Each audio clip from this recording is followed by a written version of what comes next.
Kasih semangatnya buat Mas Salman dong. Oke, nih udah Rama siap. Yuk, yang lain mana nih? Coba Rama absen satu-satu juga ya. Ini ada Alifa, mana? Apakah Alifa sudah siap? Dwi, Ramadan, Elsafa, Indah, gitu ya. Ada Purna Rizkiana, ada Melisa. Halo, selamat bergabung Melisa. Silakan siapkan alat tulisnya. Ada Baktiar, juga ada Muzai, ada Rohman, dan juga ada Hab.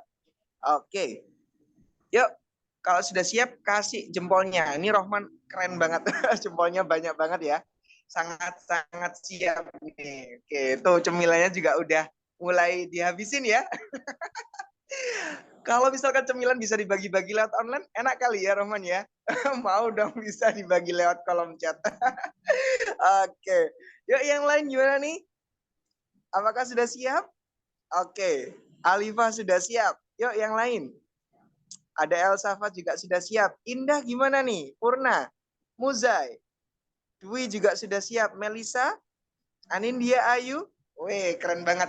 Karena sudah banyak yang siap, langsung aja bisa dimulai. Untuk waktu dan tempat kita berikan kepada Mas Salman Al-Fatani. Silakan Mas. Oke, baik. Bismillahirrahmanirrahim. Assalamualaikum warahmatullahi wabarakatuh. Waalaikumsalam warahmatullahi wabarakatuh. Ya, Alhamdulillahirrahmanirrahim. Assalatu wassalamu ala asrofil anbiya wal mursalin wa ala alihi wa sahbihi ajma'in amma ba'du. Pertama-tama mari kita ucapkan puja dan puji syukur kehadirat Allah Subhanahu wa taala karena di kesempatan hari ini kita bisa berjumpa lagi ya setelah beberapa minggu yang lalu kita sempat ngebahas tentang perbedaan sifat dasar antara laki-laki dan perempuan. Sekarang puzzle-puzzle yang lainnya kita mencoba melengkapi yaitu tentang pola asuh dan sosioculture-nya. Kenapa? Karena ibaratnya gini, kemarin kita ngebahasnya di sifat dasarnya nih gitu kan. Nah, dari sifat dasar ini kan tumbuh berkembang. Kayak gitu kan ya. Nah, di masa kecil kita itulah yang akan nantinya banyak kita bahas hari ini yang dimana karakter kita hari itu sejatinya ya terbentuknya gak instan, tapi ya udah dari berpuluh-puluh tahun yang lalu begitu kan. Nah, kita mencoba mendalami itu barangkali jangan-jangan nih gitu kan. Ada pola asuh yang di sana itu kurang tepat dari orang tua kita, ada di sana juga luka-luka di masa lalu yang di situ ternyata membekas kuat sehingga menjadikan sikap-sikap atau respon-respon terhadap suatu kejadian nih kita itu entah itu berlebihan, entah itu di sana insecure dan seterusnya. Nah, ini loh part ini yang hendak coba kita dalami di pertemuan hari ini. Itu seperti itu.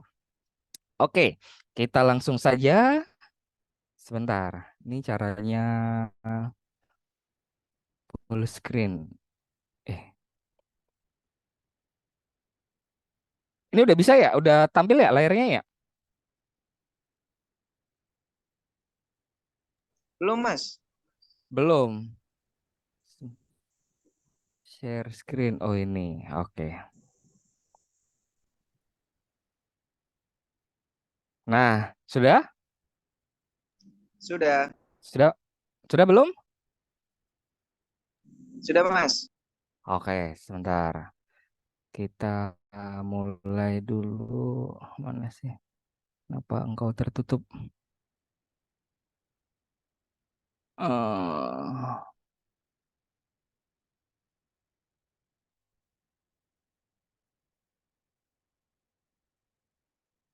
ih.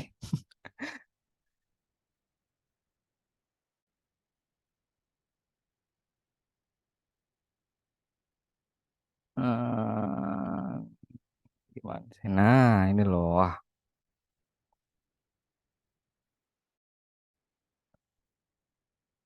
oke. Apa nih?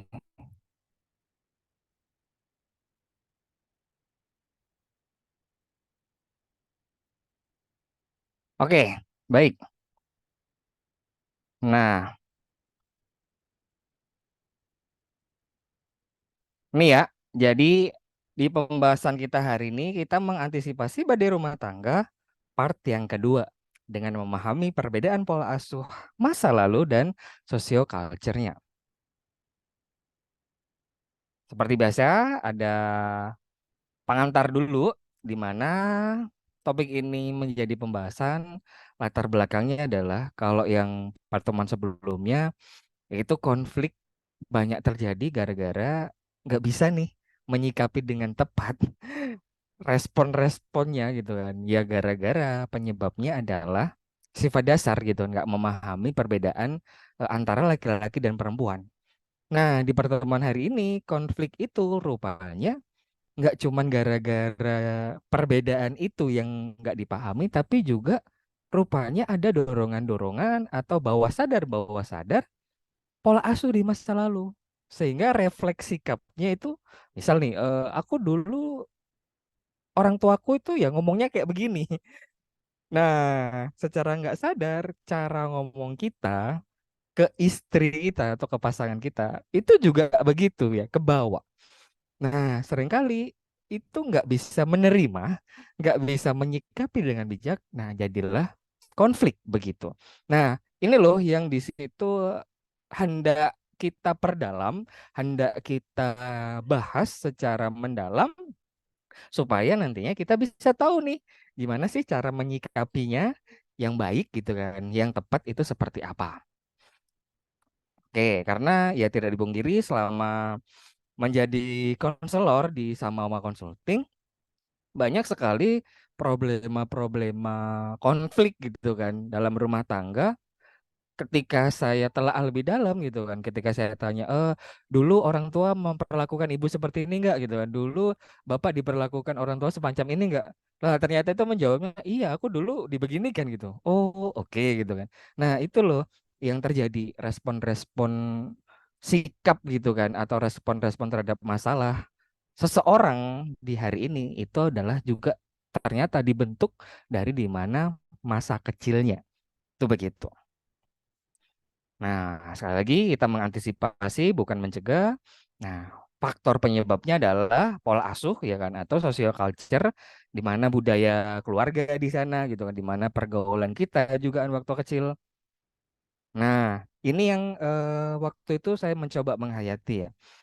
Kalau misalkan ini nggak dibatasi antara pengalaman hidup dan juga masa kecil, ini pembahasan kita akan sangat panjang gitu kan. Makanya soal pola asuh ini dan sosio culture-nya ini saya batasi adalah lingkup ketika kita itu masa kanak-kanak, masa remaja dan masa dewasa saya masukkan di lingkup pengalaman hidup. Kenapa? Karena saat masa kecil sejatinya kita itu hanya bisa menerima gitu kan ya, maksudnya melihat gitu kan, mendata perilaku-perilaku orang di sekitar kita. Makanya anak kecil kan peniru ulung. Nah, kita pun dulu kan juga melewati masa kecil ya. Nggak tiba-tiba jadi gede gitu kan. Nah, otomatis mau nggak mau kita melihat nih gimana orang tua kita, gimana orang-orang sekitar kita bertindak dan berperilaku.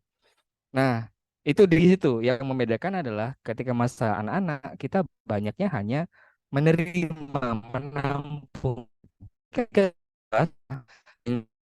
Akal yang sudah mulai bisa digunakan gitu kan, akil balik, kita bisa sudah bisa menilai benar salah baik buruk begitu kan. Nah maka ini saya pisah begitu, saya bedain. Nah itu semacam itu yang menjadi batasan pembahasan kita hari ini. Jadi fokus pembahasannya adalah masa kanak-kanak kita itu yang mempengaruhi besar kita hari ini dalam bertindak, dalam berpikir gitu kan, dalam merasa dan lain sebagainya. Itu di situ. Nah, ini makanya agenda pembahasannya ini seperti di gambar ya kan. Gimana sih kita pola asuh saat itu, lah gimana juga lingkungan kita saat itu. Bakal lingkungan kita suportif gitu kan ataukah malah lingkungan yang di sana nggak suportif gitu kan. Akhirnya banyak melakukan bullying dan lain sebagainya. Mungkin yang pertama ini kita akan nge-review ya, pasti ada review-review karena hubungannya pasti ini berkaitan dengan konflik. Nah, terus ini yang membedakan sama pembahasan kemarin. Nah, maksudnya pembahasan waktu saya ngisi ya. Kalau yang kemarin kan yang ngisi kan berbeda ya. Nah, pembahasan saya sebelumnya ngebahasnya adalah satu konflik, kedua adalah perbedaan perbedaan sifat dasar. Nah, sekarang adalah perbedaan pola asuh dan socioculture. Cara mengatasi konflik tersebut bagaimana? Dan pasti hikmah. Nah, ada empat topik, bukan empat sistematika begitu kan ya. Nah, yang akan nanti kita bahas. Oke, mari kita lihat video dulu ya. Udah ada yang tahu belum ini videonya? Oke, kita lihat ya videonya sama-sama.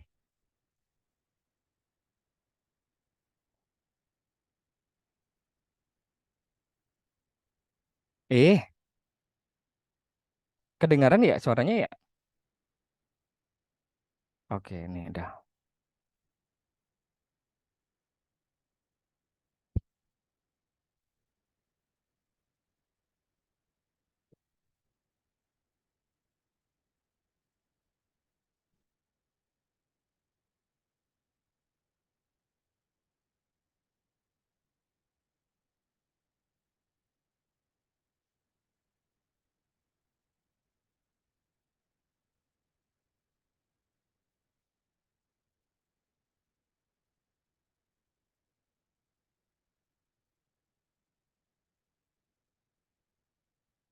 Apa ya?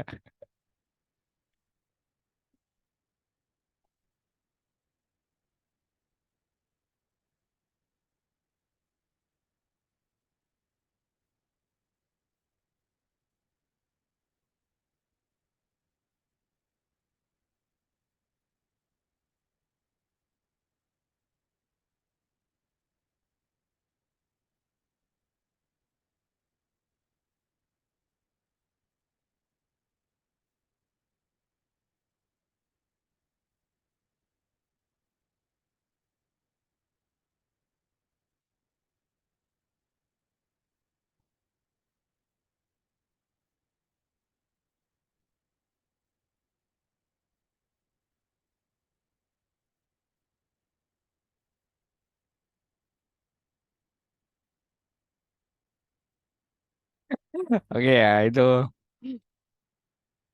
nggak ada suaranya. Sebentar.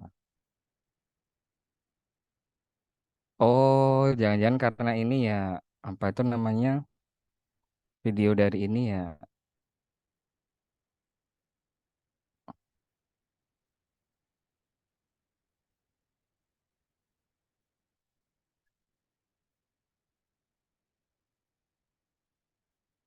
Ini juga kedengeran nggak?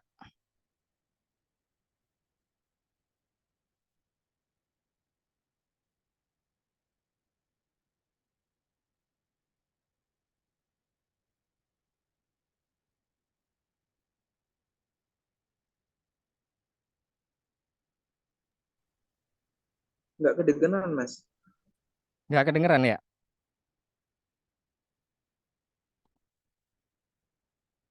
Oke,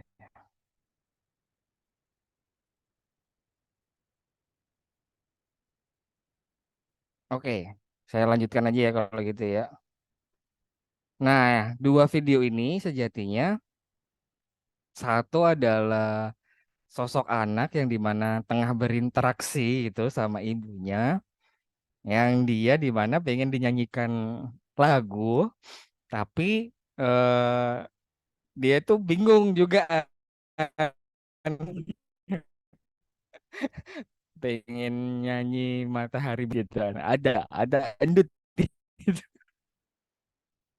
Mungkin ini video viral ya beberapa waktu yang lalu. Yang maksudnya adalah dari dua video ini saya ingin menunjukkan bahwasanya ada pola interaksi nih kita dulu sama orang tua kita, ya kan? Ketika masa kecil gitu kan, otomatis orang tua pun menanamkan nilai-nilai juga, menanamkan kebiasaan-kebiasaan juga di kita. Yang itu sejatinya masuknya ke alam bawah sadar kita, gitu kan? Karena kita menerima gitu. Dan kalau kita pun ingat, bisa jadi ya nggak inget tuh kayak gimana masa-masa itu. Nah, tapi masa-masa itu membawa refleks-refleks di mana kita bersikap hari ini, di mana kita itu mengambil tindakan-tindakan kita hari ini. Nah, di dua video ini, yang satunya adalah ibunya berusaha bernyanyi untuk anaknya, anaknya minta request lagu, tapi ibunya salah-salah terus sampai di titik di mana akhirnya ibunya ngerti gitu kan. Oh, kamu maksud itu gini ta. Nah, dari interaksi bocil ini, ibunya pun terkekeh-kekeh ya dengan aksinya, dan mungkin kalau sempat viral beberapa waktu yang lalu si Atandut ini lagu Pagiku Cerah, tapi requestnya adalah Atandut. Apa maksudnya, kan nggak paham. Nah, interaksi yang lucu ini gitu kan bisa kita forecasting gitu, ini bisa kita prediksi ke depan. Ini jangan-jangan nih kalau pola interaksi ibunya ke anaknya kayak gini terus, anaknya ini akan menjadi tipe orang yang di sana cenderung lebih humoris. Karena interaksinya itu kocak gitu kan ya. Ibunya pun terkekeh-kekeh gitu kan. Nah, ketika anak itu ngelihat ibunya seperti ini, ya otomatis juga akan ada interaksi yang di sana ketika dewasa pun dia akan lebih jauh humoris gitu. Nah, di video yang kedua ini anak kecil yang di sana udah dibiasa lagi di apa ya bahasanya itu, kayak di challenge lah gitu ya, digodain sama ibunya gitu kan, kalau mau keluar dilepas jilbabnya gitu. Nah, dia ngambek. Bayangin ya, anak sekecil ini diisengin sama ibunya buat ngelepas jilbab, tapi dia nggak mau. Nah, berarti apa? Ibunya berhasil menanamkan nilai-nilai gitu kan kepada si adik kecil ini berkaitan dengan jilbabnya gitu kan. Sampai di mana akhirnya ya dia nggak mau ngelepas jilbab itu. Pun bisa jadi nih, kenapa? Karena ibunya memberikan contoh yang serupa. Karena kan lagi-lagi ya anak itu kan peniru gitu kan. Kalau ibunya aja kemana-mana pakai jilbab, apalagi ya kalau keluar rumah, ya otomatis ketika dia diajak keluar rumah dan disuruh lepas jilbabnya, nah ini dia malah menangis gitu. Responnya seperti itu, kecewa dengan sikapnya ibunya dan seterusnya. Nah, dua video ini sejatinya adalah gambaran interaksi kita dengan orang tua kita di masa lalu gitu kan, secara alam bawah sadar itu akan membentuk respon-respon kita ketika dewasa sekarang ini. Itu. Oke, next. Iya. Oke. Nah, ini masuk ya. Sebab-sebabnya. Nah, ini yang review ya. Kalau kita ngomongin konflik gara-gara tidak berhasil memahami perbedaan pola asuh. Nah, karena ini berefek kepada sikap gitu, otomatis konflik itu terjadi. Pola asuh ini membentuk mindset gitu kan. Pola asuh ini membentuk kebiasaan. Pola asuh ini juga membentuk cara pandang. Nah, seringkali ketika saya telah gitu kan dalam-dalam, kok gini ya respon klien itu ya gitu kan. Oh, suaminya begini, respon istrinya begini gitu. Oke. Terus saya tanya pola asuh waktu masa lalunya bagaimana? Oh, begini begini. Oh, wajar. Akhirnya membentuk sudut pandang si suaminya begini, sudut pandang istrinya begini. Konfliknya nggak ketemu sudut pandang itu. Nah, makanya nih pola asuh ini itu akan ngebuat konflik itu terjadi di pada perbedaan sudut pandang, perbedaan prinsip. Nah, itu begitu. Oke ya. Apalagi kalau di sana orang tua atau mertua terlibat. Nah, makin keruh gitu kan konflik yang terjadi. Lanjut. Oke, mungkin di sini saya mau buka ruang diskusi ya. Kalau menurutnya teman-teman, oke, atau yang mungkin udah punya pengalaman juga nih gitu kan berumah tangga atau sebelum berumah tangga dulu. Konflik gara-gara perbedaan masa lalunya nih, masa kecilnya yang ngebuat refleks-refleks responnya itu berbeda. Nah, mungkin bisa nih teman-teman sharing baik waktu masa taruh atau menjelang pernikahan. Nah, mulai silakan di-share. Kebuka duluan. Ayo, kalau teman-teman, sok ada yang mau ngasih ngasih contoh yang sudah menikah ataupun yang belum menikah nih, konflik seperti apa yang pernah dialami gara-gara perbedaan sudut pandang? dan itu dipengaruhi oleh socioculture gitu kan, atau ya waktu itu perbedaan pola asuh, atau mungkin sederhananya adalah dari apa sih prinsip kita yang sering nggak sama dengan pasangan kita. Nah, mungkin di situ ya. Silakan kalau ada yang mau memberikan komentar.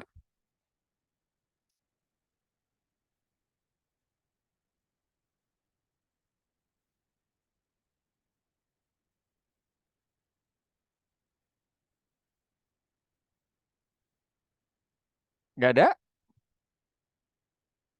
Apa saya lanjut aja nih? Oh, ada. Oke. Kita lihat komentarnya. Berbeda selera menu makanan pas ketemuan. Ya, oke. Itu kalau Mas Rama ya. Yang lain?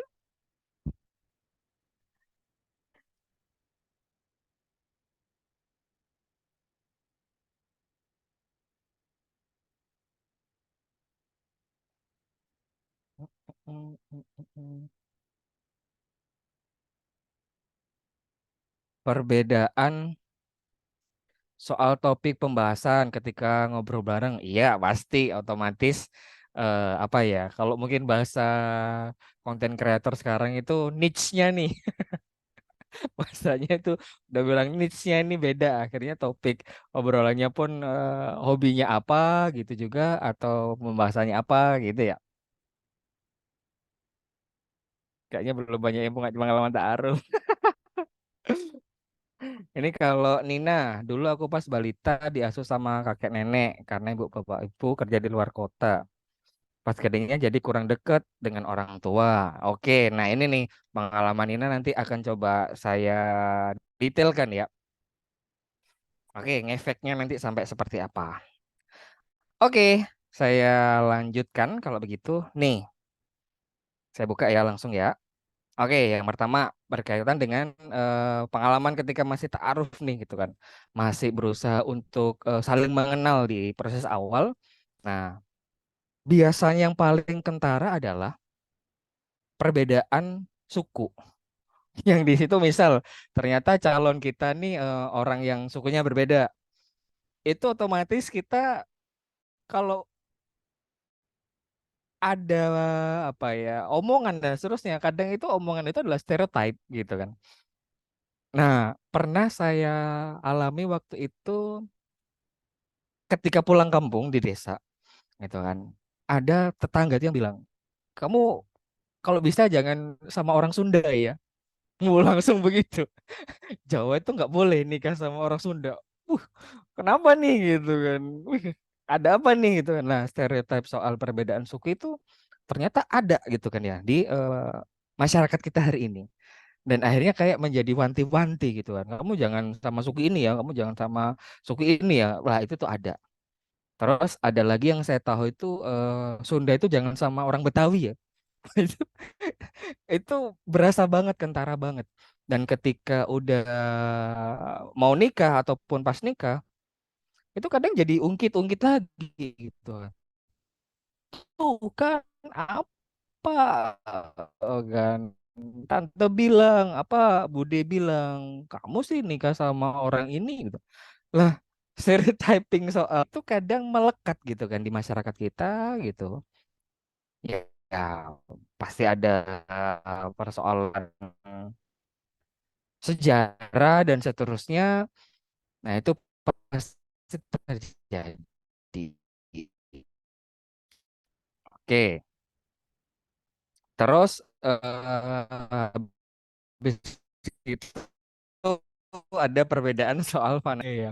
Jadi ada karena wetonnya itu berbeda gitu. Itu ada real ini ya.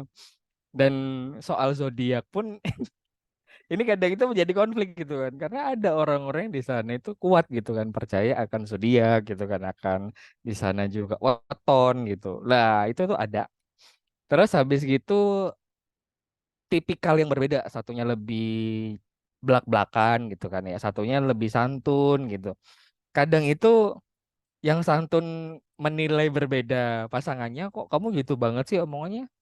Lah, emang kenapa? Ada yang salah? Nah, kadang itu begitu ya kan. Wah, yang belak-belakan pun kadang ya nggak sabaran gitu sama si santun ini. Nah, hal-hal yang semacam itu ada gitu kan, dan itu terjadi ketika kita tuh berinteraksi dengan calon pasangan kita, atau ya di sana itu lingkungan ya kan, sekeliling kita ya, keluarga dan seterusnya, itu seperti itu. Terus ketika menjelang pernikahan, perbedaan soal adat budaya itu berasa banget gitu. Nah, ketika ketika ini pengalaman dari kenalan guru saya. Jadi di adat Betawi, kalau mau melamarkan, kalau dia itu mau melamar anak orang, dia itu nggak boleh ikut. Orang tuanya aja yang ikut. Itu begitu. Jadi adatnya orang Betawi kalau mau melamar perempuan itu adalah si anak laki-lakinya ini nggak boleh ikut. Oke. Lah, lucunya, kocaknya, kejadian unik ini terjadi di keluarganya apa rekan guru saya ya waktu itu, karena saya sempat mengajar. Nah, orang tuanya pun lupa namanya siapa ketika ngelamar ini gitu kan. Siapa nama yang mau dilamarkan itu tuh lupa gitu. Dan lebih kocak lagi yang nerima keluarga sana gitu kan. Karena ada kakaknya yang jadi si anak ini tuh hubungannya sama si adiknya. Nah, masalahnya si kakaknya ini belum menikah. Keluarga sana berpikir yang diminta itu bukan si adiknya tapi si kakaknya. Lah, di situ terjadi miskomunikasi bahwasanya yang dilamarkan itu bukan adiknya malah kakaknya, karena oh ya ini kayaknya kejadiannya itu ya seperti itu gitu. Nah, malah yang menarik karena udah dilamarkan ke kakaknya, dan itu si orang ini, maksudnya si perempuannya ya, itu nerima kalau kakaknya aja yang menikah sama si laki-laki ini. Akhirnya malah jadi pernikahan yang dimana pengennya dan sudah menjalin ya hubungan selama beberapa bulan, ini rela gitu kan ya, dia menikahnya sama si kakaknya. Ada hal seperti itu. Dan sampai hari ini masih menikah. Oke ya, adiknya ini karena akhirnya jadi ipar begitu. Yang dulunya pacar, yang dulunya calonnya, nah ini jadinya ipar gitu. Itu ada kejadian itu, dan di Betawi adatnya seperti itu. Nah, ini loh ada hal-hal yang semacam itu. Oke, ada perbedaan perbedaan budaya yang semacam itu. Itu ngomongin socioculture secara umumnya ya, suku apa begitu. Ada tertentu termasuk juga kayak misalkan uang panaik. Nah, di daerah Kalimantan gitu, di suku Bugis ya kalau nggak salah ya. Nah, itu ada uang panaik di mana kalau kamu mau menikah atau melamar anak saya, ada uang panaiknya berapa gitu kan. Nah, semakin si perempuan ini tuh pendidikannya tinggi, keluarganya juga kaya, maka akhirnya uang panaik yang biasanya diminta itu pun juga gede. Nah, itu ada culture-culture juga yang seperti itu. Oke. Nah, terus berikutnya ada yang lebih lain lagi adalah soal bridal shower. Mungkin ini adopsi dari culture-nya Barat ya kan. Mulai banyak nih gitu. Apalagi public figure kita hari ini. Mau nikah nih ya kan. Oh, kita yang perempuan-perempuan ada bridal shower dulu gitu sama teman-temannya, sama bestinya. Sampai-sampai juga perbedaan-perbedaan mitos-mitos pernikahan. Itu pun ada gitu. Lah, inilah kondisi gitu ya. Adanya perbedaan culture yang di sana terjadi di masyarakat kita. Masuk ke setelah pernikahannya. Nah, di sini yang mungkin berasa lebih detailnya ya. Bentuk pelayanannya pasti akan ada perbedaan, pola komunikasi pasti akan ada perbedaan, pola pengambilan keputusan, pola merespon masalah akan pasti ada perbedaan-perbedaan. Nah, saya contohkan di situ ya. Ada sosok laki-lakinya, dia itu sosok perempuannya di sana itu lebih adaptif, tapi laki-lakinya itu lebih kaku cara mikirnya, sehingga apa-apa itu hitam putih gitu kan. A ya A, B ya B. Nggak bisa nih, salah nih. Oh, ini loh yang harusnya bener, sekaku itu. Tapi yang perempuannya lebih adaptif. Nggak jarang yang perempuan lebih adaptif ini sering disalah-salahin. Oke ya, itu terjadi kayak begitu. Nah, pola asuh ini ngebentuk karakter yang semacam ini nanti. Nah, detailnya akan saya jelaskan di momen ini ya, bab yang pola asuh ya. Ini saya nunjukin perbedaan-perbedaannya. Terus ada juga yang superior versus inferior, ya kan? Akhirnya apa? Ada yang lebih mendominasi dalam rumah tangga itu, gitu kan. Yang satunya makin inferior, gitu kan, bahkan makin insecure lah, itu terjadi. Ada juga ya akhirnya abusive, gitu kan, kasar, ya kan. Nah, abusive baik secara lisan ataupun secara tindakan, itu pun ada gitu kan. Dan ketika ditelaah disebabkan oleh apa? Ya masa lalunya yang dibegitukan juga sama orang tua. Sehingga dia secara nggak sadar dia melakukan hal yang serupa. Nah itu begitu. Nggak ke apa istrinya aja gitu kan, ke anaknya juga abusive. Nah itu pun terjadi gitu. Oke. Nah ini kondisi-kondisi permasalahannya. Saat punya anak apalagi gitu kan. Kalau orang tua terlibat, mertua terlibat, nah ini konfliknya itu terjadi. Jadi di sama konsulting sendiri, permasalahan kedua terbanyak yang dikonsultasikan adalah apa? Konflik dengan mertua. Karena apa? Perbedaan sudut pandang, perbedaan di sana itu menyikapi masalah gitu kan, nanti ngopola asuh anak dan seterusnya, ini menjadi konflik begitu. Oke, ini ketika punya anak. Ketika masa tua, ini yang lebih ngenes ya kan, kalau bahasa Jawanya itu ngenes, lebih menyedihkan. Ada sosok yang di sana semakin dia bertambah usia, anak-anak juga semakin dewasa, ada yang jadi lebih bijaksana, jadi wise gitu. Tapi ada juga yang semakin merana. Oke ya, udah di usia senjanya udah kena stroke duluan, kayak begitu. Di lain pola makan dan pola hidupnya, tapi itu juga dari ya pola pikir otomatis begitu. Yang dimana ya dikit-dikit gampang marah, dikit-dikit gampang emosi gitu kan. Ya gimana nggak darah tinggi, gimana akhirnya nggak jadi stroke gitu kan ketika masa tuanya. Atau kalau nggak gitu kanker. Nah, menurut penelitian salah seorang dokter ya dan psikolog, jadi tim begitu, kanker yang dialami perempuan itu sejatinya apa? Gara-gara tumpukan-tumpukan emosi yang terus-terusan dipendam, akhirnya jadi penyakit fisik. Nah itu begitu, macam-macam ya, entah kanker kanker getah bening gitu kan ya, kanker apa dan seterusnya gitu. Itu terjadi dan diteliti wanita-wanita yang kena kanker ini gitu kan. Nah, itu ada permasalahan pasangannya itu abusive gitu kan. Pasangannya itu abusive gitu kan, kasar gitu kan, suka ngebentak gitu. Kalaupun nggak main tangan ya tadi ya, ngebentak gitu kan, mengintimidasi, mencaci dan seterusnya. Tapi ini hanya bisa mendem. Itu yang pertama. Atau kalau nggak gitu, pasangannya ini apa entah males, entah dia itu tukang judi apa dan seterusnya, masalah-masalah itu dia hanya bisa memendam kayak begitu. Jadi pasangannya yang buruk ini itu bukan diambil sikap tegas, tapi dia hanya bisa memendam.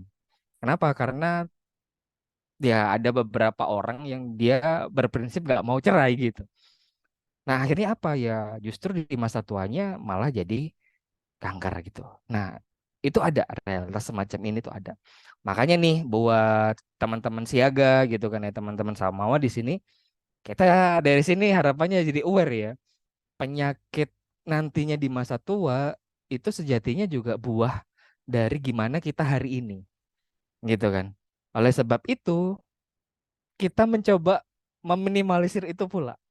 Nggak cuman soal hidup sehat, tapi juga soal pola pikir yang sehat juga.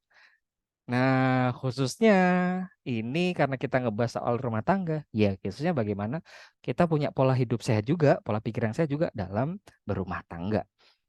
Itu seperti itu. Contohnya nih, oke, nih singkat aja ya. Jadi, kayak misalkan, mau banget ya Neng, bapak aku nggak merestui hubungan lanjut ke jenjang pernikahan. Aku salah apa? Ya, weton kita nggak sama. Ini ya realitas yang saya ceritakan tadi. Maaf ya gitu kan, kita nggak bisa lanjut hubungan kita gitu kan. Alasannya kenapa? Kita nggak sekufu. Nggak sekufu itu nggak sederajat, nggak selevel. Perbedaan kita terlalu jauh. Nah, ini juga ada. Oke ya. Dan ini ya, ini terjadi ya, pengalaman saya pribadi gitu kan ya. Saya menjumpai hal yang demikian.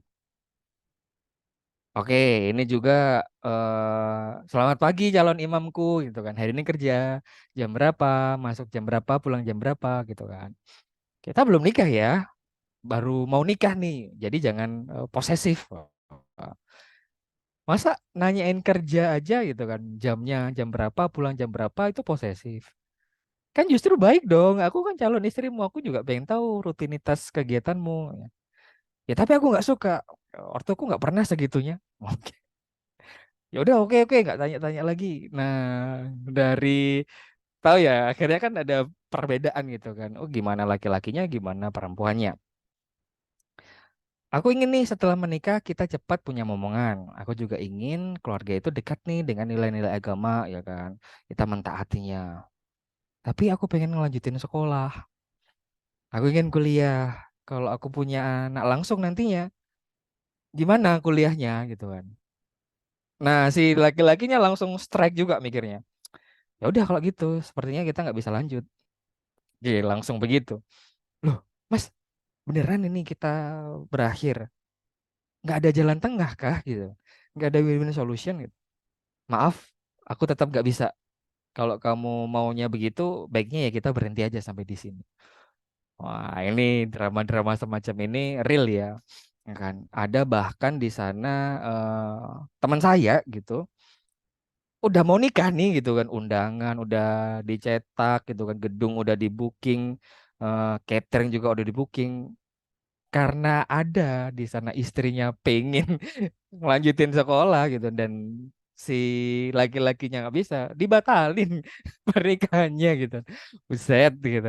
Nah, ini ada. Terus ini pas masuk ke pernikahan, ya kan. Di Senin yang indah, laki-laki bangun gitu kan, suami bangun. Langsung marah.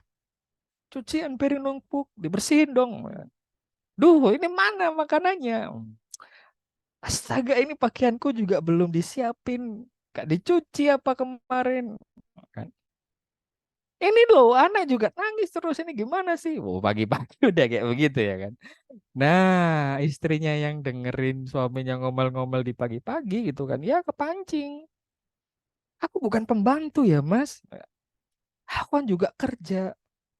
Aku bantuin juga mau kamu cari nafkah karena sama-sama kerja.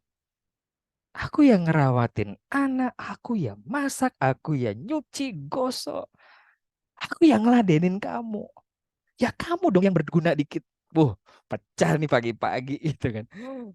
Lah, apa namanya? Si laki-laki nggak terima lagi. Gimana sih itu ya kan? Tugasmu, kodratmu sebagai wanita itu kan begitu. Bawa-bawa kodrat cuy.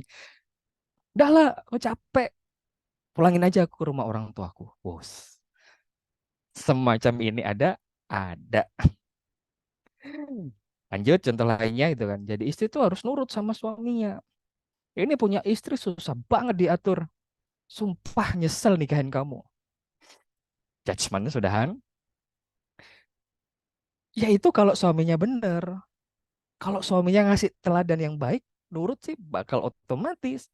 Ya kalau suaminya nggak ngasih teladan, nggak memperlakukan istrinya dengan baik, ya lama-lama istrinya capek dong. Nurutin kemauan suami kayak kamu nih. Wah, yang ngertiin dikit juga dong istri. Oke. Oh ngebantah ya gitu kan. Ditegur ngebantah ya. Kayak gitu ada seorang istri. Wah makin ada seperti ini. Ada gitu kan. Durhaka kamu dasar istri durhaka. Drama semacam ini real gitu ya. Kami menengahi hal yang semacam itu sering gitu. Dan nggak cuman klien gitu. Saudara, saudara saya pun juga ada gitu. Pertengkaran yang sampai separah ini pun ada gitu. Nah, ini ya sampai-sampai ya ya udah ketika cekcok itu terjadi, ada piring di sana, wah piring akhirnya yang berbicara, jadi piring terbang gitu ya. Biar. Oke. Nah, ini saya skip aja ya karena waktunya terbatas. Ini perbedaan ada faktor suku. Nah, ini kemarin ya namanya konflik, mulai dari mengkritik, mencela, ya kan. Akhirnya ngebangun benteng ego, sampai akhirnya saling menyalahkan. Nih, kemarin masih bola salju konflik, ketika salah paham direspon negatif, atau ada kesalahan direspon negatif. Nah, jadilah nantinya konflik itu semakin membesar. Yang harusnya ya, kalau ada kesalahan, jadi responnya positif dulu gitu kan. Nah, didemin dulu gitu ya. Baru setelahnya diselesaikan masalahnya dengan mengurai masalahnya. Gitu kan. Dibedain mana sih faktanya, mana sih persepsinya. Oke, ini faktanya begini, lah ini lo udah masuk persepsi. Nah, sehingga apa? Yang semacam ini, yang persepsi ini, ya kan kita nilai ini baik apa benar, ini buruk atau apa namanya baik gitu kan. Ini apakah menguntungkan ataukah merugikan. Nah, harusnya seperti itu. Akan tetapi kalau udah kena emosi, udah deh kita udah nggak bisa mikir. Yang ada aku benar gitu kan, ya kamu salah. Yang lawan kita atau pasangan kita juga sama, ya aku benar gitu kan, kamu yang salah. Udah seperti itu. Nah, ini loh, di titik ini sejatinya konflik udah masuk di mana ya dua-duanya sama ada salahnya. Kayak begitu, nggak bisa mutlak benar salah satunya atau mutlak salah salah satunya. Kalau udah seperti ini ya, konflik A dan B ini ya sejatinya udah sama-sama salah, kayak begitu. Kita masuk sekarang di genetis dulu ya. Pola asuh ini pasti ngomongin juga genetika, karena ya anak lahir itu kan juga pasti dimulai dari adanya genetika gitu kan.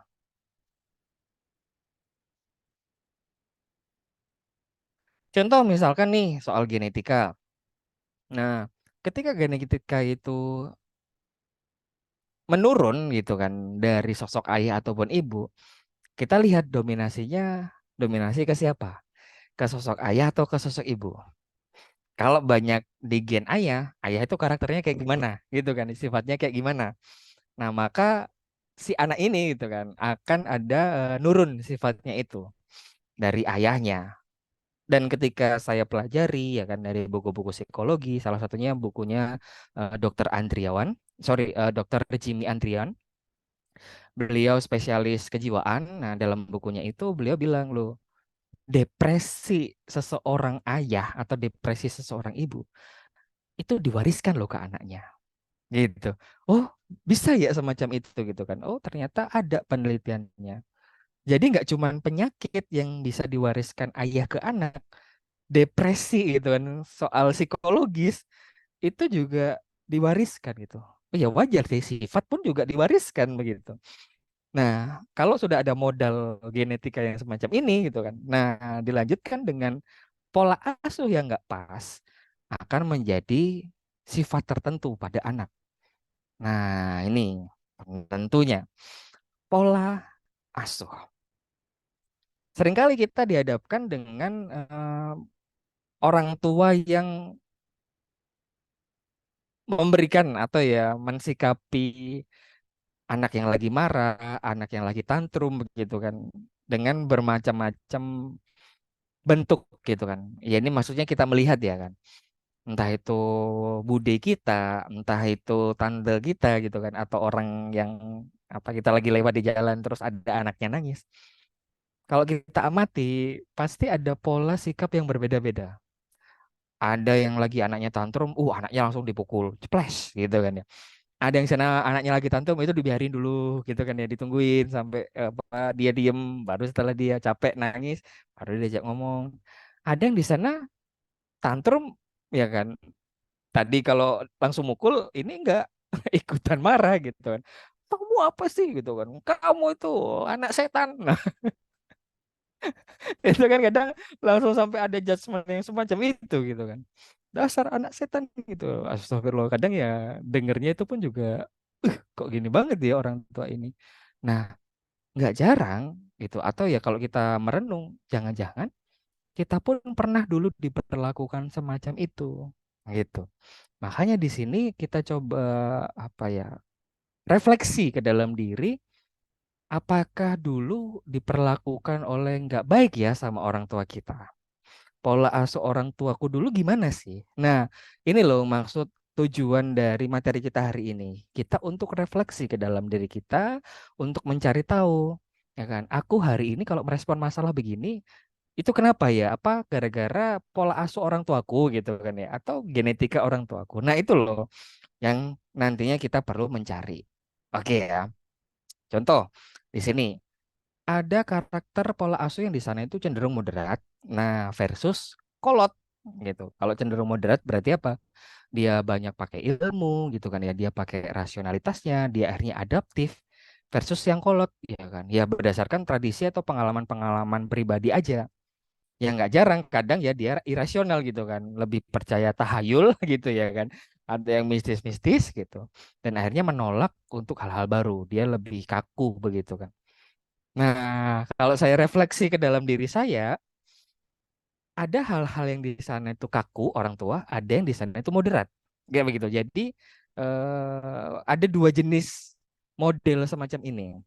Contoh misalkan, kalau ayah saya itu kadang kakunya itu luar biasa, tapi kadang juga ada sisi moderatnya, yang cenderung lebih kaku ya. Tapi kalau ibu cenderung lebih moderat gitu kan.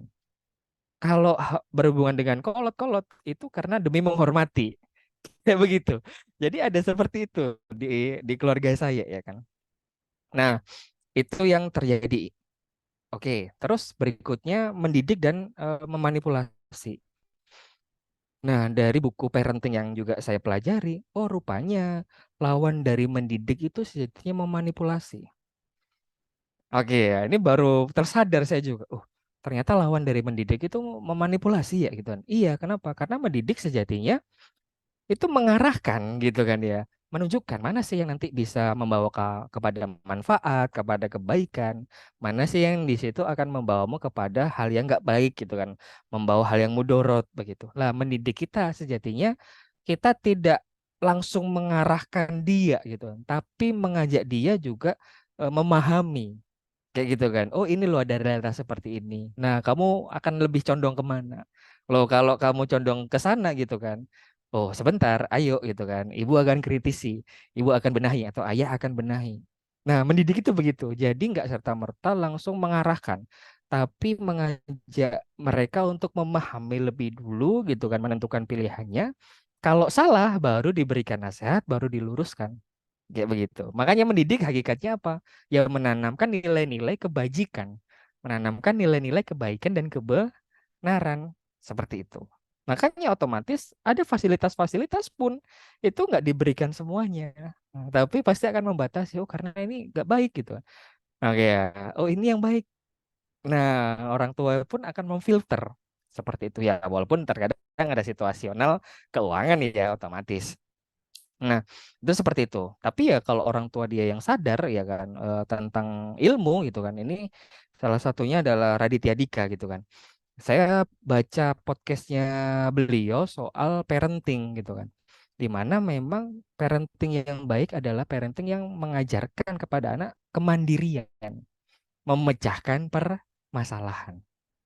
Nah, itu di situ. Sehingga apa? Orang tua nggak langsung terlibat dulu, nggak langsung nunjuk ini nih, kamu harus gini gini gini. Nah, tapi biarkan dia dulu gitu kan ya. Nah, baru kalau dia butuh bantuan kita bantu.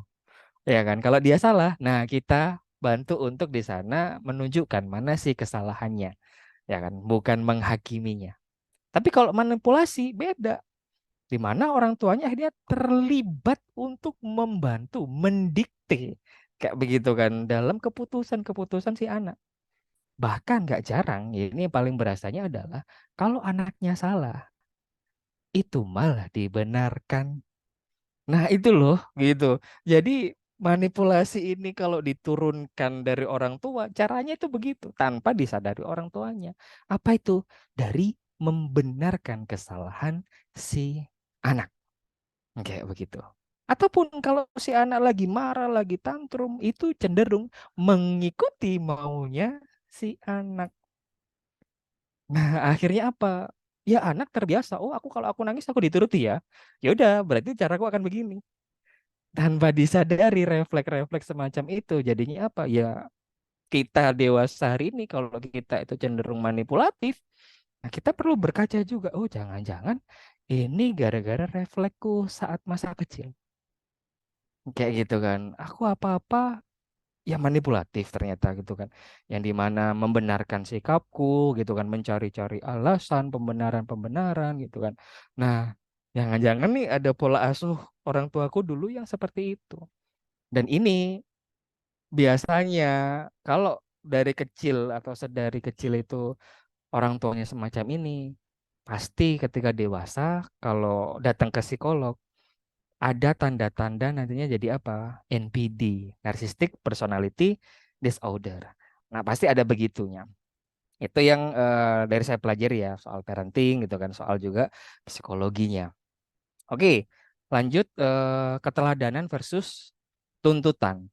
Keteladanan maksudnya orang tua itu memberikan contoh versus di sana hanya menuntut menuntut aja. Kamu harus gini ya, kamu harus gini ya, kamu harus gini ya gitu. Beda sama orang di sana orang tua yang ngasih contoh, ngasih teladan. Nah, kayak si anak kecil yang tadi ya, yang pakai jilbab, sejatinya apa ya? Di situ adalah memberikan keteladanan ibunya, yang akhirnya ngebuat si anak pun nggak mau ngelepas jilbabnya. Orang dia dituntut ngelepas jilbab, tapi dia nggak mau gitu kan. Lah itu loh tentang tanaman nilai-nilai dari kecil gitu kan. Orang tuanya abusive apa enggak gitu kan. Nah, itu juga kita bisa refleksi. Jangan-jangan sifat atau ya kerasnya kita hari ini ya gara-gara kita dibentuk oleh orang tua kita, pola asuh orang tua kita dulunya juga abusive. Kasar secara kata-kata, kasar juga secara tindakan. Kita di sini lemah lembut, santun, juga kita bisa refleksi. Oh iya ya orang tuaku alhamdulillah dulu berarti mereka mengajarkanku untuk santun, untuk lembut. Seperti itu. Nah, berikutnya cintanya ayah itu cenderung bersyarat, cintanya ibu itu tanpa syarat. Kita bisa refleksi, kita lebih dekat ke siapa ketika kecil? Ke ayah atau ke ibu? Kalau di sana kita lebih dekat ke ibu, makanya pasti kita akan cenderung empatif gitu kan, lebih lebih apa ya, gampang iba, gampang kasihan gitu, gampang tersentuh. Itu seperti itu. Tapi kita kalau cenderung ke ayah, maka kita lebih bermental baja.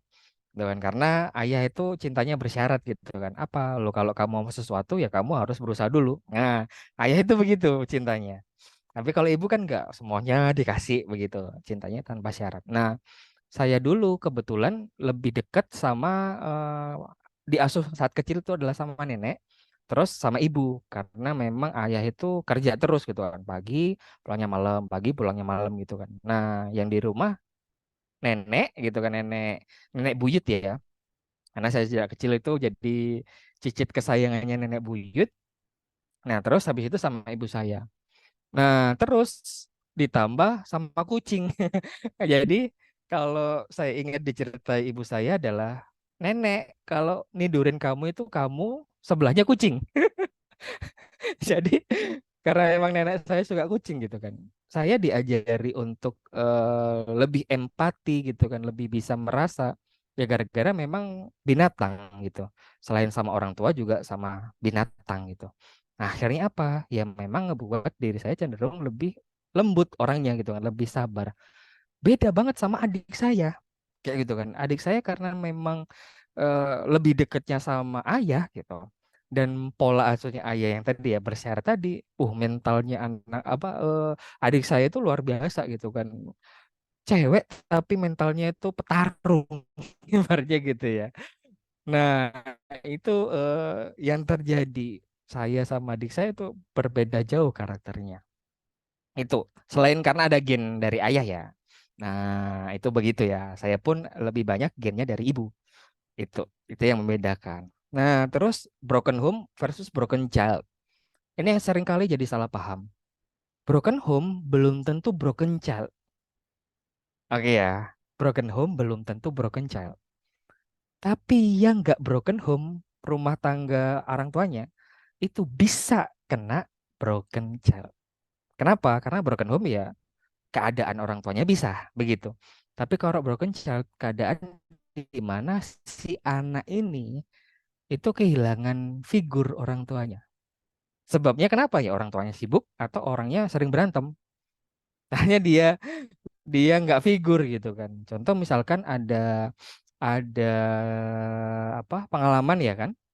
Saya waktu itu saya lupa ya teman-teman di mana ya. Yang jelas dia cerita ke saya. Nah, saya soalnya ngingetnya ceritanya ya. Mohon maaf. Jadi dia itu cerita ke saya bahwasanya apa? Dia benci banget sama ayahnya. Loh, kenapa, Bro? Ayah itu sering banget marah-marahin ibu. Ya, ayah tuh sering banget di sana itu ngasarin ibu.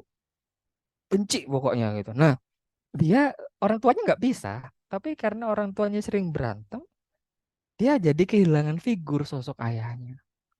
Itu begitu. Nah, makanya kita harus lihat juga ke dalam diri kita gitu kan. Apakah kita termasuk orang yang broken child? Nah, saya dulunya jujur, saya termasuk orang yang di sana broken child. Orang tua saya nggak bisa, tapi mereka sibuk kayak begitu. Ini saya rasakan ketika usia SD ya, belum remaja. Nah, karena saya merasa orang tua saya itu nggak perhatian sama saya gitu kan. Akhirnya ya nyari perhatian ke yang lain gitu. Saya banyak ikut kegiatan apa anak-anak gitu kan, kumpul kemana, apa main sana sini, sepedaan, melayangan, macam-macam itu.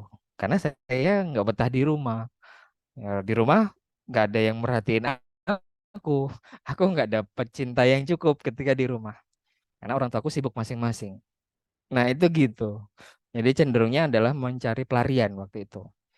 Nah, itu yang saya lakukan. Ya, alhamdulillahnya juga apa? Nggak ke yang negatif gitu. Teman-teman saya ya yang saya gauli gitu, yang di sana itu saya berteman, ya untungnya positif gitu. Makanya di sini, nah ini kayaknya, tapi ini kelihatan kata-katanya ya. Saya detailkan, saya contohkan di video ini. Jadi ditonton videonya aja ya.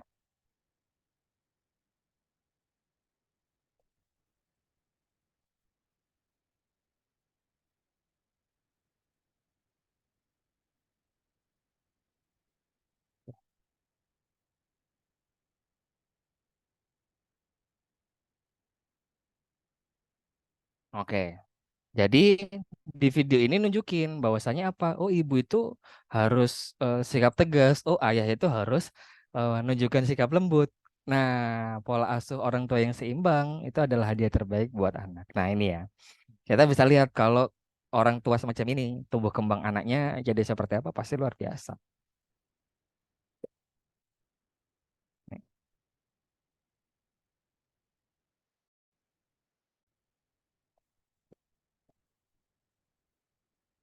Ih,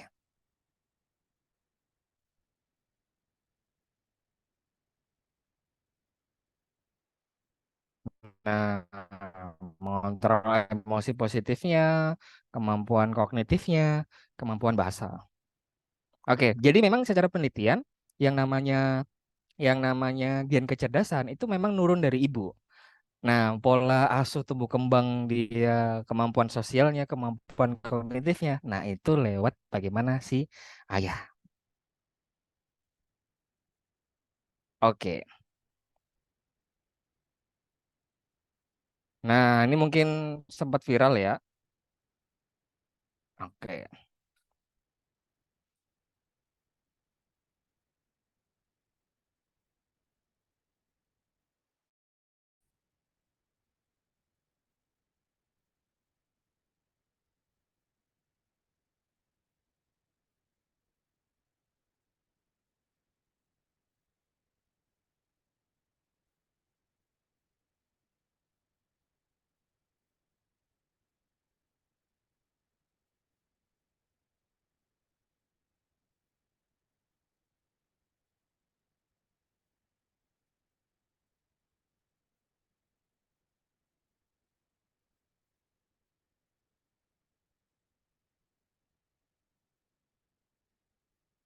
Hmm.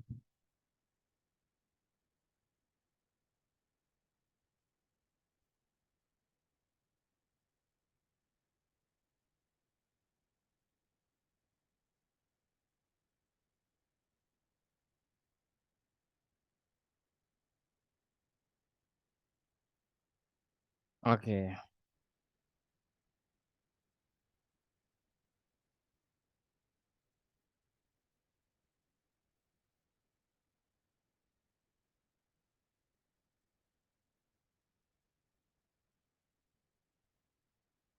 Oke ya, ini bentuk gitu kan kehangatan dan akhirnya dari kecil pun anak itu udah diedukasi. Nanti ini saya bagikan filenya ya, nanti teman-teman bisa tonton sendiri ya, karena waktu kita terbatas. Oke, saya lanjutkan. Nah, ini yang budaya. Nah, budaya ini begini. Jadi di mana ada perbedaan suku gitu kan ya, budaya di keluarga bagaimana, toleransi ataukah intoleransi, menerima pembawaan dan enggak gitu kan, lebih cenderung banyak musyawarah apa sepihak aja, lebih patriarki gitu kan, ayah pemegang kendali ataukah ibu pemegang kendali gitu, fasilitas serba ada ataukah fasilitas terbatas, keluarga yang ramai cenderung berisik atau keluarga yang adem ayem. Nah, bagaimana budaya dalam keluarga kita itu juga akan mempengaruhi karakter kita hari ini.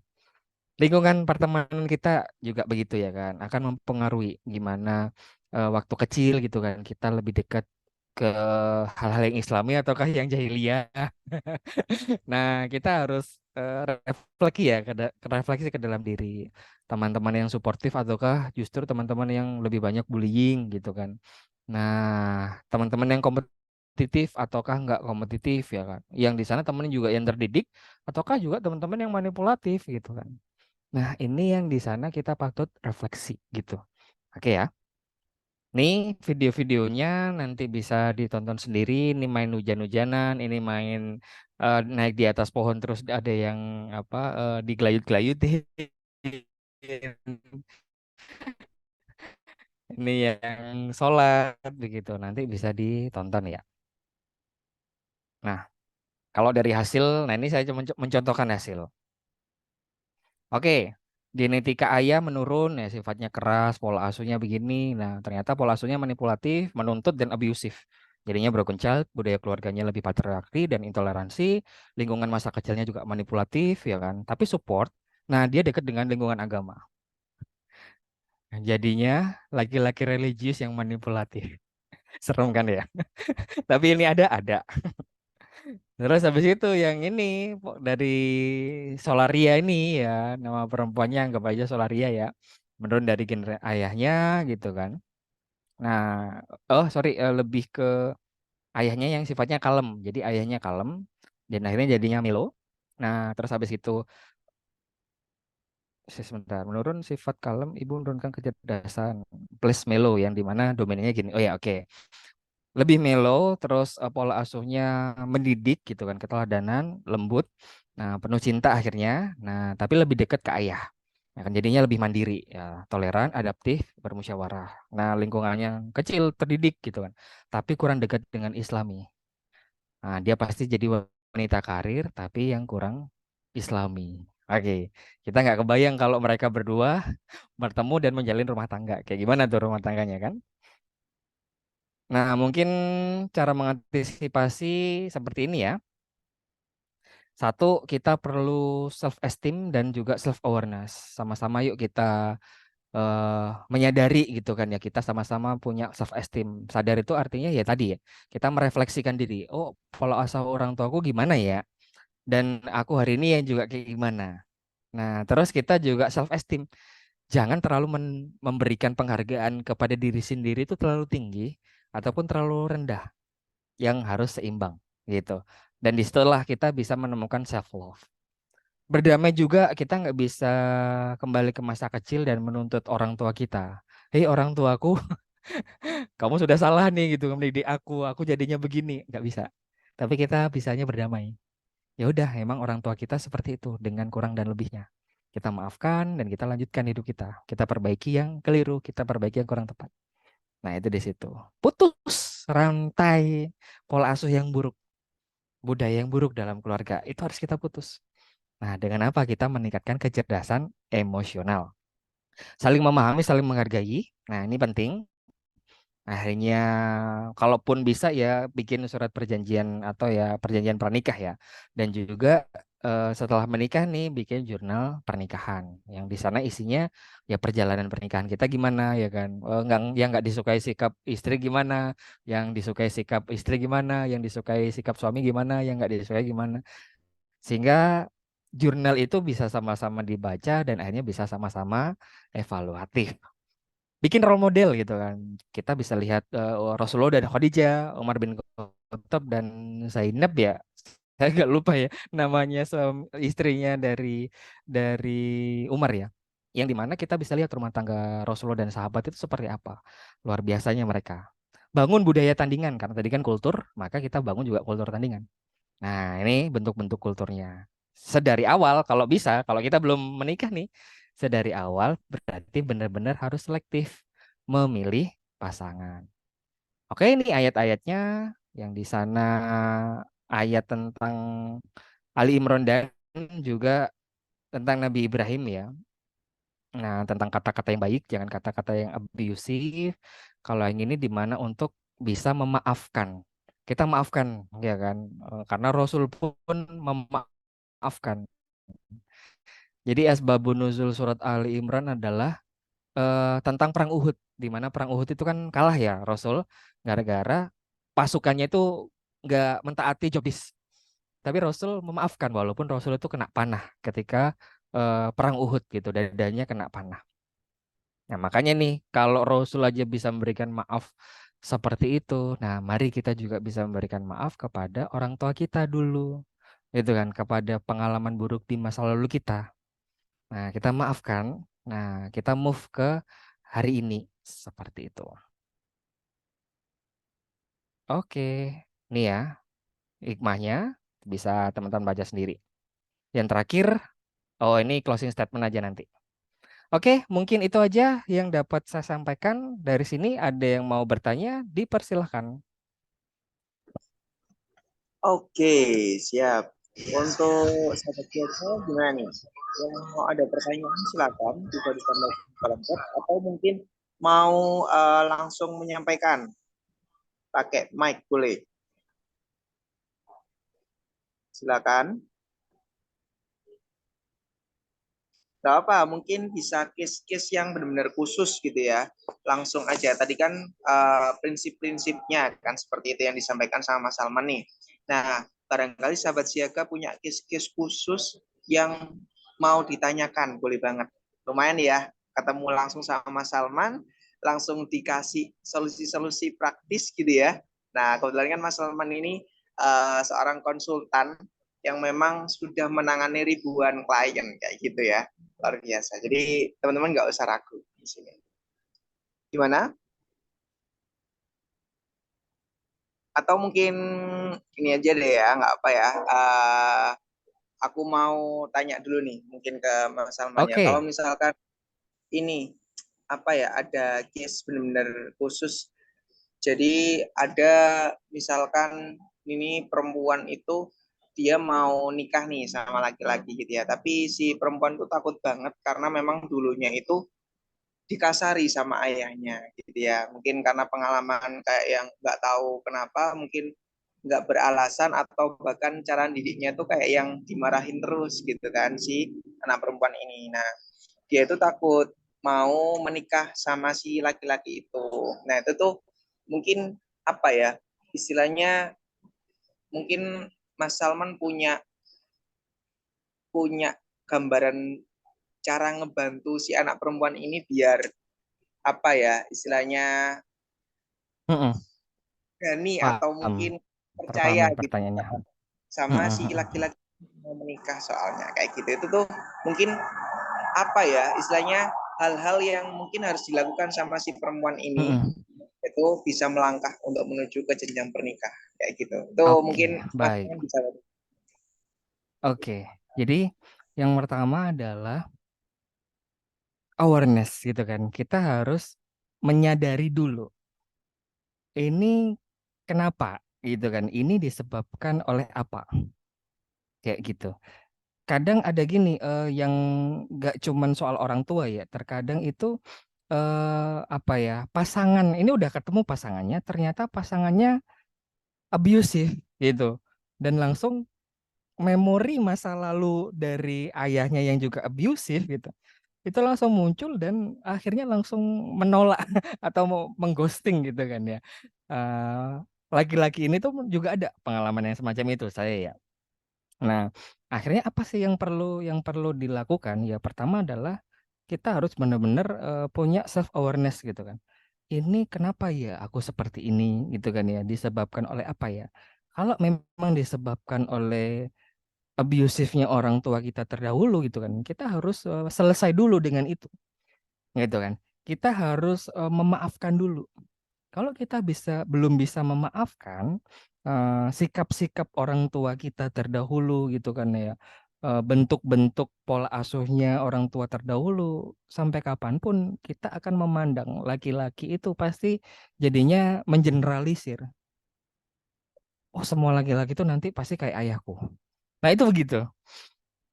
Kenapa? Karena ibaratnya ya pikirannya udah apa ya, udah nggak bisa berpijak pada realitas gitu.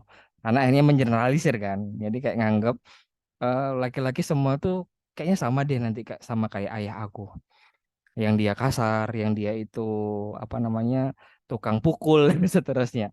Nah, berarti apa? Satu, dia harus benar-benar sadar apa yang sedang dialami begitu kan ya, apa yang dia rasakan, apa yang dia pikirkan. Nah, ini harus disadari dulu. Nah, ketika dia menyadari ini, oh ternyata penyebabnya adalah karena abusifnya orang tuaku dulu. Nah, langkah berikutnya adalah ya harus mau untuk berdamai. Nah, harus di mana mau untuk memaafkan. Kayak begitu. Kalau kita nggak mau berdamai, nggak mau memaafkan, nah ini yang pasti akan sulit untuk membuka diri gitu kan ya kepada laki-laki kayak gitu, karena udah jadi generalisir gitu kan, pikirannya udah mengeneralisir, semua dianggapnya oh kalau aku menikah nanti aku pasti diperlakukan kasar seperti ibuku, aku pun aja anaknya diperlakukan begini. Nah, itu begitu. Jadi bawah sadar ini terus menggerogoti pikiran-pikiran objektifnya gitu. Jadi akhirnya yang dilihat hanya apa, buruk-buruknya aja, dan akhirnya melihat semua laki-laki itu pasti sama kayak ayahnya. Nah, itu begitu. Makanya satu harus ada kesadaran gitu kan ya. Terus habis gitu juga berikutnya harus mau berdamai. Makanya di pencegahan ini yang saya beritahukan adalah ya kamu harus punya self awareness gitu kan. Kamu juga harus punya self esteem yang tepat. Jangan terlalu tinggi atau jangan terlalu rendah. Nah, biasanya yang kayak begini akhirnya membuat dia itu insecure duluan, ngadepin laki-laki udah takut gitu kan. Aku takut disakiti gitu kan. Akhirnya nge-defense. Ada kayak begitu. Ada yang sikapnya malah jadi kebalikannya, Ram. Yang dimana itu malah dia jadi orang yang pengen terus nyakitin banyak laki-laki. Karena dia benci sama ayahnya, aku diperlakukan kayak gini, ya udah aku perlakuan laki-laki ya sama aku nantinya. Nah, itu begitu. Dan akhirnya ngebuat ya ada rumah tangga yang di sana ya, yang ngadi-RT itu bukan bukan suaminya, tapi malah istrinya. Nah, itu tuh ada kejadian juga yang sampai seperti itu. Nah, makanya dua hal kunci adalah satu, kita harus berkaca lah ibaratnya ya kan. Kita harus bercermin ke dalam diri kita sendiri. Nah, dari kita bercermin, nah kita akan berusaha untuk self awareness ya kan. Kita menyadari, oh aku dulu kenapa ya? Oh, aku kok bisa begini kenapa ya gitu kan. Apakah memang orang tua aku dulu begitu ya? Nah, kita tanya gitu kan. Kalau misalnya kita ragu, kita tanya ke orang tua kita. Pak, Bu gitu kan. Atau ya tanya ke saudara gitu kan. Aku dulu dikasarin nggak sih? Aku dulu dibeginikan nggak sih gitu kan. Jangan-jangan karena mungkin kita lupa ya, kita ingatnya bawah sadar doang. Nah, dengan kita menanyakan sehingga itu bisa memvalidasi. Oh, ternyata gara-gara aku dihukum gitu ya. Karena ayahku abusif, aku dihukum yang di sana contoh misalkan kayak dikunciin di kamar gitu kan, atau dirantai kakinya atau apalah intinya yang di sana itu sampai tindakan kasar. Nah, ini kita harus aware dulu tentang itu. Sesakit ini ya aku dulu. Se ketakutan ini ya aku waktu itu. Nah, Ketika ini sudah diketahui, udah teridentifikasi, udah tervalidasi, baru setelahnya ya udah aku memang nggak bisa minta aku lahir dari rahim siapa, orang tua yang seperti apa, dan itu juga mungkin keterbatasan ilmu pengetahuan orang tuaku, dan itu pun juga orang tuaku dulunya diperlakukan oleh nenek atau kakek juga seperti itu sehingga aku kena dampaknya. Ya udah aku maafkan. Nah itu begitu. Jadi harus kita mau berdamai, harus kita mau maafkan. Nah, baru kalau kita sudah begitu, langkah berikutnya adalah kita harus punya motivasi. Kita harus memutus rantai, kalau misalkan itu abusive, ya rantai abusifnya. Nah, itu begitu. Bahkan perselingkuhan itu juga diteliti itu nurun juga gitu. Kalau ada di sana orang tuanya selingkuh, nah dan anaknya pun melihat itu, ya kan, kok papa gini apa? Kadang bawah sadar itu pun juga ngaruh. Kalau dia laki-laki ya, dia pun akhirnya selingkuh. Nah itu pun ada mempengaruhi seperti itu, ya kan. Jadi akan ada pengaruh-pengaruhnya. Tapi ya sekali lagi kalau dia ada hal-hal lain, ya kan, entah itu tanaman nilai yang baik, entah itu apa ya masukan-masukan dan seterusnya yang ngebuat dia menyadari, oh ayahku salah nih, aku nggak begitu. Nah itu juga bisa.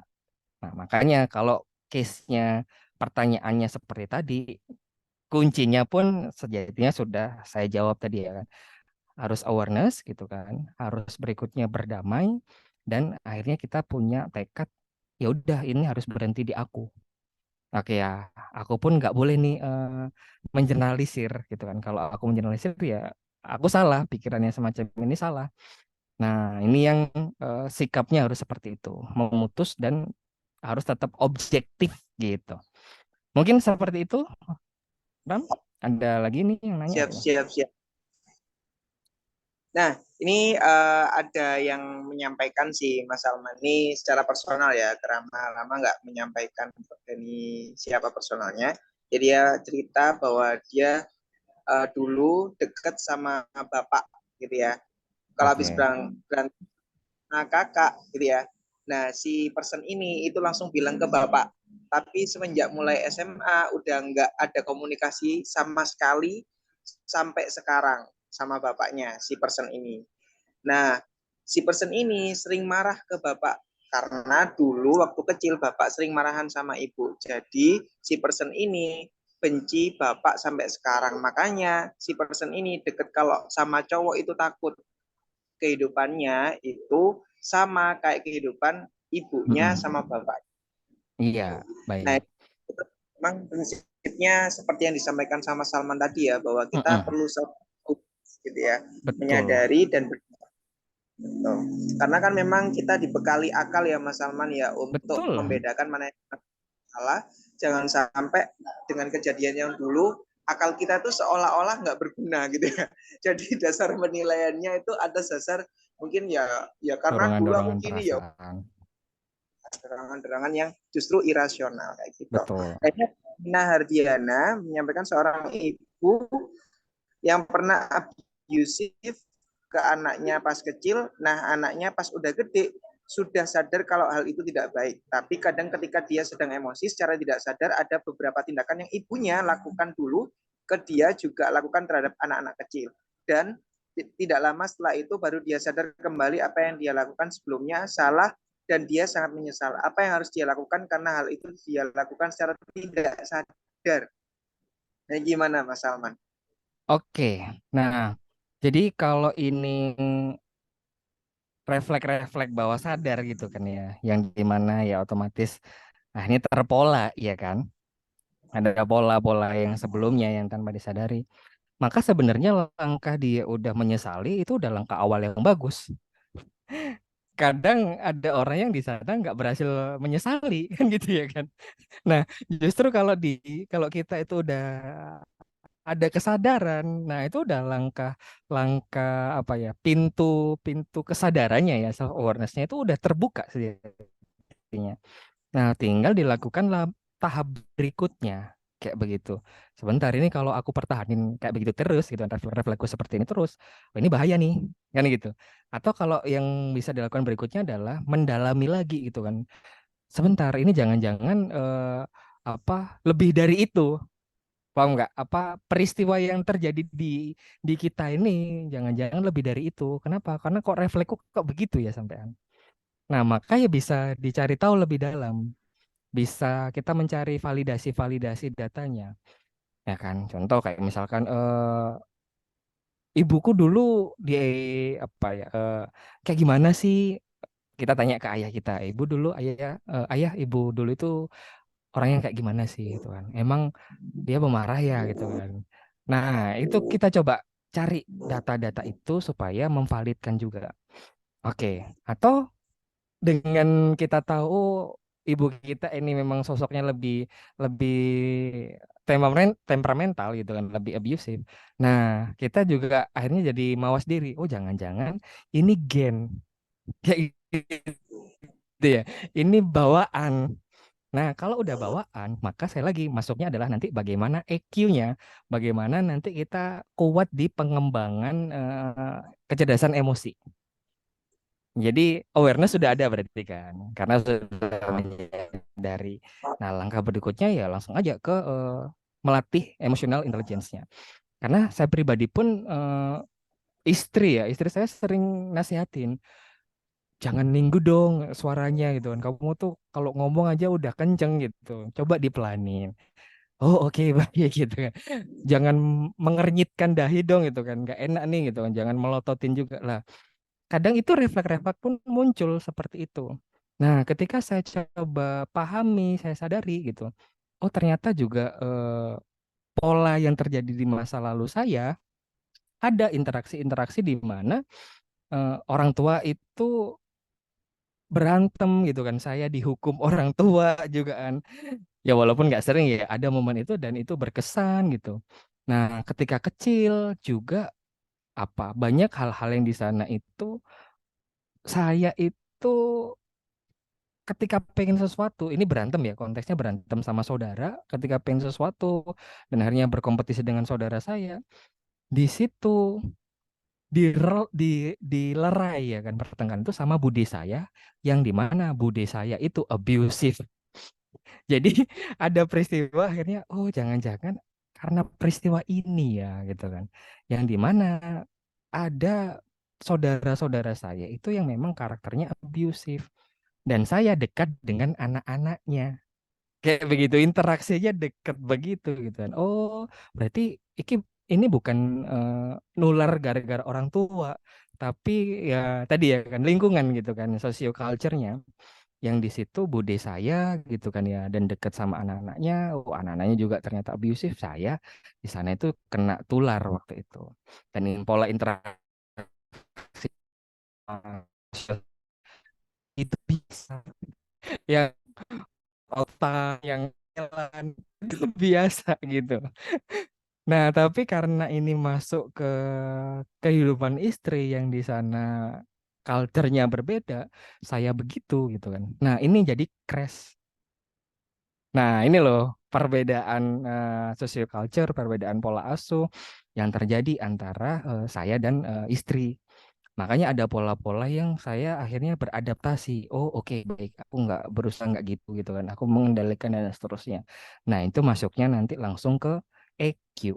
Seperti itu ya, pengendalian diri kita seperti apa. Nah, itu yang nantinya perlu ditingkatkan. Kalau teknis EQ nggak saya bahas ya karena nanti waktunya akan jauh lebih panjang memberitahukan prinsip gitu. Mungkin bab atau ya pertemuan-pertemuan berikutnya kita bisa mendalami. Oke, ini sampai 6 ceci. Siapa nih? Luar biasa. Jadi kalau Wih, banyak yang tanya.